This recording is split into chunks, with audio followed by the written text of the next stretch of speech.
প্রিয় বন্ধুরা ভাবছেন ব্রেকফাস্ট আর ডিনারে কি খাবেন, তার জন্য রইল চটজলদি রেসিপি। দইটার আমি রায়তা বানিয়ে নিয়েছি সর্ষে ফোড়ন দিয়ে আর শুকনো লঙ্কা কারি পাতা দিয়ে। এবার যদি এইরকম ধোসার মধ্যে একটুখানি দিয়ে ব্যাস মুড়ে খেতে আরম্ভ করেন, মুচমুচে ধোসা হলে আর দারুণ কোনো কথা নেই। চলুন রেসিপিটা দেখার জন্য সঙ্গে থাকুন, লাইক শেয়ার সাবস্ক্রাইব করে এবার বানিয়ে ফেললাম। প্রথমে একটি মিক্সির বাটি নিয়েছি, 1 ঘন্টা ধরে 1 কাপ সুজি ভিজিয়ে রেখে দিয়েছিলাম, নরম তুলতুলে হয়ে গেছে। এবার সেই সুজিগুলো যোগ করে দিলাম। সুজিগুলো কিন্তু দারুণ টেস্টি হয় এভাবে করলে। এবার একটা কাঁচা লঙ্কা, একটু টেস্ট অনুযায়ী লবণ দিয়ে দিন আর যোগ করে দিন পরিমাণ মতো মরিচ। ধনে পাতা কারি পাতাও যোগ করতে পারেন, সবজিও কুচিয়ে যোগ করতে পারেন। যাই হোক, এইভাবে যখন একবার ঘোরানো হয়ে গেছে 1-1.5 চামচ টক দইটা দিয়ে ভালো করে মিশিয়ে নিন, বা মিক্সিতেও ঘুরিয়ে নিতে পারেন। রেডি আমার ব্যাটারটা।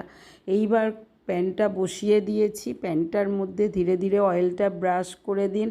যখন ব্রাশ হয়ে গেছে দেখতেই পাচ্ছেন গরমা গরম তাওয়াটা রেডি।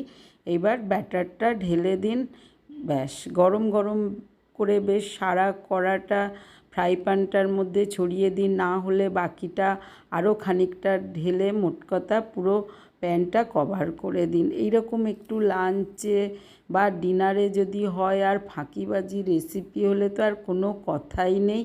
ব্যাস এইভাবে ব্রাশ করে দিয়ে একটুখানি সময় হতে দিন, আস্তে ধীরে স্প্রেড হয়ে গেছে। ধীরে ধীরে দেখুন ড্রাই হতে আরম্ভ করেছে, হাত দিয়ে দেখে নিলাম বাকি আছে কিনা। আপনি ছেড়ে গেছে, ঘুরে যাচ্ছে, মানে ওই পিঠটা রেডি। এবার একটু উল্টে দিন, এপিট ওপিট করে সমস্ত পিঠগুলো যখন বেশ মুচমুচে কড়া করে ভাজা হয়ে যাবে, দেখতে পাচ্ছেন, ইচ্ছা হলে ঘি আর একটু তেল ব্রাশ করতে পারেন। আমি ড্রাইভাবেই বানিয়েছি। বেশ এরকম খাস্তা দেখুন ধোসা একদম রেডি। এইবার চলুন প্লেটে সার্ভ করে দিয়েছি, সঙ্গে নিয়ে নিয়েছি দেখুন সর্ষে কারি পাতা দিয়ে ফোড়ন দেওয়া টক দইটা, রায়তা বানিয়ে এর সঙ্গে পরিবেশন করে দিন, খেয়ে নিন। দারুণ টেস্টি বন্ধুরা, লাঞ্চ বক্স ডিনারে যাতে খাবেন জমে যাবে। আর যে কোনো অসুস্থ পেশেন্টের জন্য এটি হেলদি রেসিপি।